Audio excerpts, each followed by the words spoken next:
আসসালামু আলাইকুম বন্ধুরা, আমি Rabeya. Welcome back to my channel Rabeya simple lifestyle.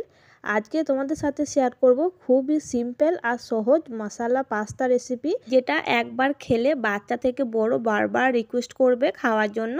তো ভিডিওটা স্কিপ না করে পুরোটা দেখতে থাকো বন্ধুরা। সবার প্রথম একটা সসপ্যানে আমি 2 কাপ মতো পানি দিয়েছি। পানিটা গরম হয়ে গেলে আমি এখানে দিয়ে দিয়েছি 1 চামচ মতো নুন আর 1 চামচ মতো সাদা তেল।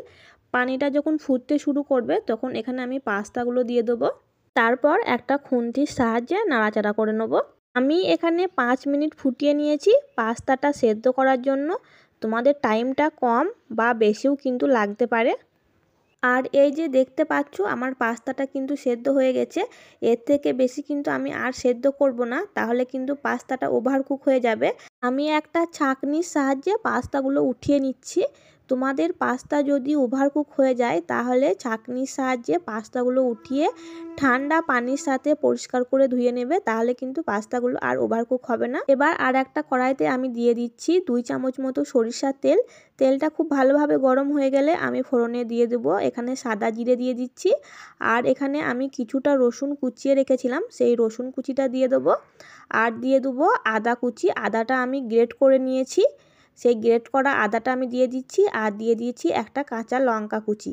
এই ফোড়নগুলো প্রথমে 1 মিনিট মতো খুব ভালো করে ভাজা ভাজা করে নিতে হবে।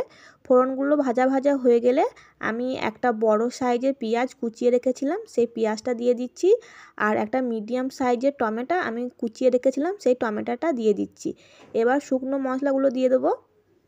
আমি এখানে দিয়েছি 1/2 চামচ মতো নুন, 1/2 চামচ মতো হলুদ গুঁড়ো আর 1/2 চামচ মতো লঙ্কার গুঁড়ো। বাচ্চাদের জন্য এটা বানালে লঙ্কাটা কিন্তু তোমরা স্কিপ করে যেও, কারণ খুবই ঝাল হবে। আমি কাঁচা লঙ্কাও দিয়েছি আর শুকনো লঙ্কাও দিয়েছি, যেহেতু মশলা পাস্তা সেজন্য। আমি 2 মিনিট ভালো করে মশলাটা একটু ভেজে নেবো। প্রথম 1 মিনিট আমি হাই ফ্লেমে ভেজে নেবো, তারপরের 1 মিনিট আমি চুলার আঁচটা লোতে রেখে ভেজে নেবো, যতক্ষণ না পর্যন্ত টমেটো আর পেঁয়াজটা নরম হয়ে যাচ্ছে।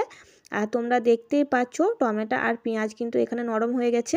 এই পর্যায়ে আমি দিয়ে দেবো আগে থেকে সেদ্ধ করে রাখা পাস্তাগুলো। তারপর আমি এখানে 1 চামচ মতো দিয়ে দেবো সয়া সস আর দিয়ে দেবো 1 চামচ মতো টমেটো সস। তারপর দিয়ে দেবো আমি এখানে 1 প্যাকেট ম্যাগি মশলা। তোমরা চাইলে কিন্তু পাস্তা মশলাও ইউজ করতে পারো, কিন্তু আমি ম্যাগি মশলাটা দিয়ে দেখেছি অনেক টেস্টি হয় খেতে, তাই আমি ম্যাগি মশলাটা দিয়েছি। তোমাদের কাছে যদি পাস্তা মশলা থাকে তো সেটা দিয়ে দিও। তারপর এখানে কেটে দিয়েছি কিছু ফ্রেশ ধনিয়া পাতা। তারপর খুব ভালো করে পাস্তার সাথে মশলাগুলো মিশিয়ে নিলে কিন্তু আমাদের মশলা পাস্তা রেডি হয়ে যাবে। আমার এই ভিডিওটা তোমাদের যদি কোথাও কারো একটু ভালো লেগে থাকে তো অবশ্যই আমার চ্যানেলটাকে সাবস্ক্রাইব করে দিও বন্ধুরা। আর পাশে থাকা বেল আইকনটি প্রেস করে দিও, যাতে আমার ভিডিওর সমস্ত নোটিফিকেশন সবার প্রথম তোমাদের কাছে পৌঁছাতে পারে। মশলা পাস্তা কিন্তু একদম রেডি হয়ে গেছে বন্ধুরা। আমি একটা প্লেটে উঠিয়ে নিচ্ছি। আর দেখতেই পাচ্ছ মশলা পাস্তাটা দেখতে যেমন হয়েছে, খেতেও কিন্তু অনেক মজার হয়েছিল। তোমরা বাড়িতে কিন্তু অবশ্যই এরকমভাবে একবার ট্রাই করে দেখবা, খেতে কিন্তু অনেক মজার হয়। আজকের ভিডিওটা এই পর্যন্তই। দেখা হবে আবার অন্য কোনো নেক্সট ভিডিওতে। ততক্ষণ পর্যন্ত তোমরা সবাই সুস্থ থেকো, ভালো থেকো বন্ধুরা।